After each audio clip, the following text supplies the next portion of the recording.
Hi Conley Clan fam! Today we have Jade with us. The one who looks mostly like her mother. Yes, and we are going to be doing Jade's story. So make sure you stick around and catch Jade's story today.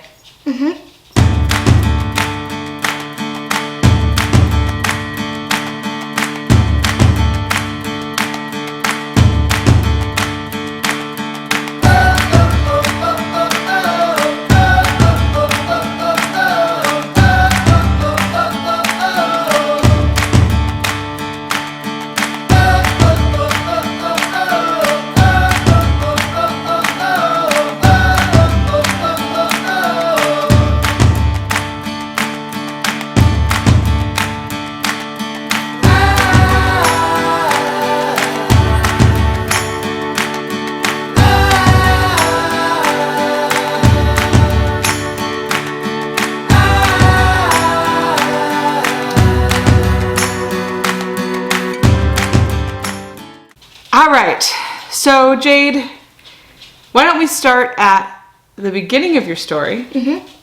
But the beginning of your story doesn't start with us, does You're it? right. It doesn't. So for Jade was actually in 2 placements before our house.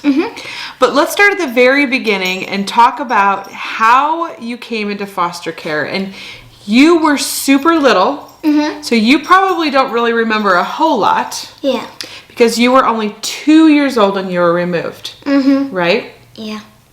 So we were told that, so Jade was going to be coming from another foster home when she was placed with us, but they did give us a little bit of background information. Yeah. And they said that Jade was removed because she was being neglected. And that her and her birth mom and her older sister were living in a house where they were doing a lot of drugs and just doing a lot of bad things, that she wasn't being taken care of, and they needed to remove her. So you were removed at 2 years old, and then you went to 2 different foster homes, right? I remember the names of both of them. Yes, me too. But you went to the first one, and you were there for, I think not very long, I don't think. Yeah. And then you ended up, they thought that she was hurting you. Because my birth mom told me to say that. To say that, yeah. But actually, you bruise really easy. Yes. Yep. And so you had a lot of bruises on you, but it was not from her. Framed. Yeah, right. Which is too bad. That does happen sometimes. But Framed by a child. yep, that is right. Which is not good. Yeah. But you do still bruise really easy. Yeah. Yes. So she ended up getting moved to another foster home. Yep. And she had 5 kids of her own. And then she took you. Yep. And then Lily came along. Yeah. Yeah. And then you were 3. And Lily was 3 months old. And you guys came to our house. Yes. Yes. Do you remember coming to our house? Do you remember that day? Yeah, I very much do. Yeah? Can I explain it? Yeah, go ahead. Okay, so on the first day, Daddy took me shopping. Yep. But before that, I had orange juice with Mom and Dad. Yep. But a little before that, I saw Miko and Gabby. Yeah? Yep. Do you remember the very first picture that we took of you and Dad? Yeah. I have one of you and Dad and one of you and Brianna. Dad was holding me in the hallway. Yep, that's right. And you and Brianna were eating apples. Yeah. Yeah. Those are really good memories. Yeah. So do you remember at all like how it felt? Were you scared? Were you excited? Excited. Excited to come to a new house? Yes, I very much was. Yeah. Yeah. You were so cute. And you guys were so little. I just can't even believe. But you do have an older sister. So we have you, and you're the oldest of your sibling group here. Yep. And then there's Lily, and then there's Gavin, and now there's Christian. Yep. But you actually have an older sister. Yes. Yes. And she lives with her dad. Yep. And you were not able to go to your dad's, but she was. Yeah, because her dad was a good man. Her dad, yes, had made some good choices and was able to take her. But my dad has been in jail pretty much ever since I was born. Yep, he is not now. Yeah. But yes, he was. And so he was not able to take you. Yep. So she went to her dad's, and you guys actually have not seen each other since then. Yeah. But she is almost exactly 1 year older than you. Yep. So her birthday is 1 month before yours. So you're 10, so she's 11. Yeah. Yeah. So after you were placed with us, you had just a few visits with your birth mom. Do you remember those? Yeah, I remember at least 2 of them. Yeah. One of them, I was being super crazy. Yeah. I actually remember the visitation worker calling me and saying something about that. And was not wanting to do anything for people. Yes. Wait, no, this was the same one. So I wouldn't take the bags or anything. And when I got there, so I had to leave early. Yeah. And I do remember her bringing you home early. Yep. And I think actually that was the very last visit you ever had. Yep. And so then after that, you actually have seen your mom, your birth mom, one time. Yeah. And it was we did like a Zoom, like a Skype with her. Yep. So you have seen her once since then. But not after that, have you? That was a couple of years ago, I think, that we did that. Yeah. Yep. So then we took you to therapy with our children's therapist that we actually still have. So we started seeing her, and you were only like 4. Yeah. Do you remember that? Yeah, I do. Yeah. Phineas and Ferb. Yes. So in children's therapy, a lot of times they'll do what's called sand tray play. And they take a tote full of sand, and then they give the kids just all kinds of toys to play with in the sand, and they have to build a story. And a lot of times these toys are like really little, like the size of army men. And so Jade, she did a sand tray, and she told a story of. Get some popcorn out because this is super juicy. Oh my gosh. This is the most interesting part. Yeah, it actually is super interesting. Yep. So why don't you tell us about your sand tray, what you remember, and if you don't remember, then I can help fill in for you. Okay. So there was Phineas and Ferb. Phineas was 1 year old. Yep. And Ferb was 2 years old. Yep. And I put cigarettes and nails in there. You put cigarettes and needles. Needles. Like hypodermic needles. Yeah, I forgot. Yep, in your sand story. Yep, and then you had Phineas and Ferb. And then you told the story of how Ferb would take care of Phineas. Because the parents wouldn't take care of them, and Phineas. Isn't Phineas 1? Yep. Phineas was hungry, and so Ferb went to go find food for. Yep. Phineas. Yep, that's right. So basically she told this story in her sand tray, and she threw in these things and then told the therapist the story of how Ferb had to take care of Phineas, and Ferb had to go find food, and Ferb had to comfort her when she cried, and how Ferb really tried to just take care of Phineas, and the therapist came out and was just absolutely amazed because you thought you were telling a fake story. You thought you were just making this whole thing up. And at this time you were only 4 years old. Yep. But actually she was telling her story. Her actual story. And she didn't even have any idea that she was doing that.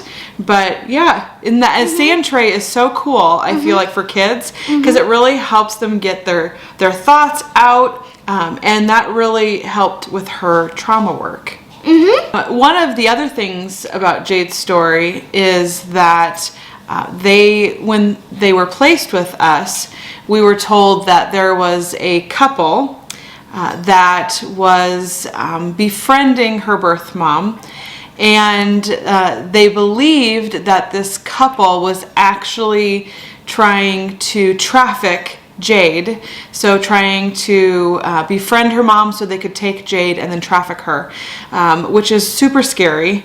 But you remember this couple. You actually have some trauma from this couple that you talk about, and you used to talk about them thinking that they were fake people in your head, but in reality they were real people.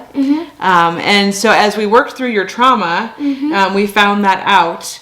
And well, remember we were talking about how, I mean, you drew a picture of them for me, and you showed me what they looked like, and then you said that they were really mean to you, though. Yeah? Yeah. What did you tell me about them? That there's a lady. Yep. And a man. Yep. And a kid. A boy one. Right. Yep. And so they would say things to you, like tell you how horrible you were, and they would say just really, really super mean things. Yep. And we believe that the couple that she's talking about is the same couple that was trying to befriend her birth mom at the time. Yep. So then in 2015, do you know what happened? Gavin was born. Gavin was born. And so we get a phone call from... Mystery phone call. Yeah. Actually, I get a phone call, and our agency worker said, "Are you sitting down?" And I said, "I'm driving to work, so I'm sitting in my car." And she said, "Well, Jade's birth mom called. She's pregnant. She thinks she's in labor, and she wants you to take the baby so it can stay with siblings." And I said, "Oh my God, I gotta call Sean and ask. Sean's gonna kill me." Of course, Dad said yes. Of course, Dad said yes. And so she was actually not in labor, but she did have Gavin just a month later. So I and Jade's birth mom started texting back and forth, and we built a relationship over text. And she made sure that she was in Omaha when she went into labor, because at that time she was not actually living here. And she had Gavin here in Omaha, so that way we could make sure that we got placement of him. Because like with Christian, when you're over across state lines, it becomes really difficult. You can't take them right away. There's a ton of paperwork that has to happen. And so we got to take Gavin home from the hospital, but he had to stay there for about a week because, yeah, they had to make sure that he was okay. And could live. Yeah, well, he wasn't eating very well at first. And so they had to make sure that everything was good with him, and he was born with drugs in his system. And so they wanted to make sure he was okay with that. So Gavin was born. So we decided that we were going to take Gavin. We built a relationship with your birth mom. And then after that, actually we stayed in touch with her, and we would text with her and send her pictures, and she would text me and ask how you guys were doing. And we did that for a really long time, actually. Yeah. So it was 2 years? Let me think. It might have been right around that same time when Gavin was born that she decided that she was wanting you guys to stay with us. And so she asked Sean and I if we would be willing to adopt the kids, because she said that she just knew that she would never be able to give them the life they deserved. And she wasn't sure if she was going to be able to get better. And she wanted to make sure that you guys grew up becoming good adults and not following in her footsteps. And so we said yes, that we would definitely adopt all three of you. And so we ended up being able to adopt you. Then we had to wait for Gavin. Because it has to be 6 months, right? That's right. It already had been 6 months with me and Lily. Yes. But since Gavin was born, it had to be 6 more months. That's right. We had to wait 6 months until Gavin had been with us for 6 months, and we decided to wait and adopt all 3 of you at the same time. Yep. And so we waited, and then in January of 2014, we adopted you guys. I remember the judge, he let me sit on his lap. Yeah. And I gotta bang the the gavel. Yeah. To declare that me, Gavin, and Willie were adopted. Yes, I remember that. He was a really good judge. I really like him a lot. Yeah. And yes, he let you sit up there, and you got to talk in the microphone, and you got to bang the gavel, and yes. Yeah. Now, you have been adopted for, let me think, so it's since 2014, so it's been 6 years. But you still sometimes have a really hard time with that. Yeah. You still miss your birth mom. Yep. Yeah. You still sometimes have a hard time understanding how come you couldn't be with her. Yep. Even though we talk about it, I feel like you still sometimes have a hard time with that. Yep. So, that can really affect a child, that, especially ones I feel like that have a previous bond. Like Gavin and Lily and Christian, they've never met her. They don't really know her. And so they don't really have a bond. But you had a pretty significant bond with her. And so you still miss her. You still sometimes cry about it. Yep. And so we're really working on that with you. Yep, working through that. So it took a while for you to understand that adoption is forever. Yep. And that Skype call that we were talking about earlier was we were able to Skype with her, and she told you that even though she loves you very much, that she just wasn't going to be able to take care of you. Yep. So then we also see that with Christian, right? Because Christian was born only a year ago. Yep. And he was not able to be with her because she still is not in a very good place, right? But the thing that I love is that, number one, your birth mom was... she loved you enough to say, I want you to have a good life. I think that was just amazing that she was able to, and strong enough to say that. Because I have so much respect for her because she did that for you guys. That had to be just probably the hardest decision of her life. And the other kid's birth mom kept fighting for it. Right. And I think there's a time to fight, and I think there's a time to say, you know what? I think that they just need a better life. Yep. Same with Isabella's birth dad. Yeah, right. He kept just kind of fighting to fight, I think. Yeah. And so with your birth mom, I was impressed that she was able to say, I want them to have a good life. You can give that to them, and I probably am not going to be able to. So, and then with Christian, she actually messaged me and said, hey, I'm pregnant. Is there any way that you can squeeze another child? Squeeze in another child. Actually, she said, do you have room? Are you in a good place? Can you take another one? Because I want him to stay with siblings. And so, of course, we said, yes, absolutely. So now we have 4 of you guys. So one last thing, even though it's really hard for Jade, it is also actually very hard for the birth parents. So your birth mom, we texted with her back and forth, sent pictures and did all that, like I said earlier, for a very, very long time. And then all of a sudden it got really hard for her, and she was... Kabam! Yeah. She was very sad because, I think it was hard on her that she just couldn't have you. And we ended up not hearing from her for years. And then she ended up getting hold of me and talking about Christian.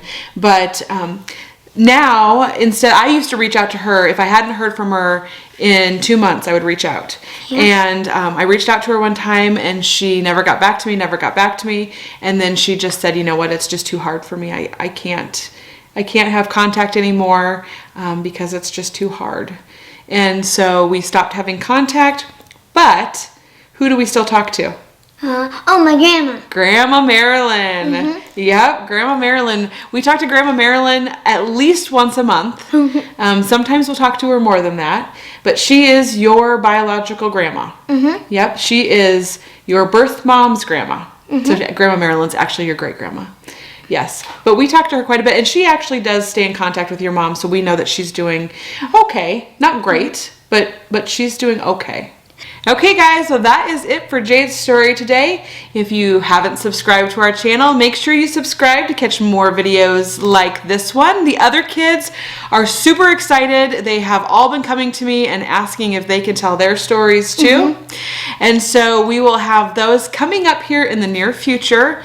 But if you haven't subscribed, subscribe to our channel. And if you like this video, give Jade a big thumbs up. And ring the notifications bell. Ring the notification bell. A 4-year-old telling a story about Phineas and Ferb, but actually telling their real life story. I know, isn't that crazy? Yes, that is so crazy. And putting a bunch of bad things in. Yeah, which were things that you probably saw at this house that you were at. Yeah. If you would like to subscribe to our channel, click here. And if you would like to watch Rosie's video, next click here.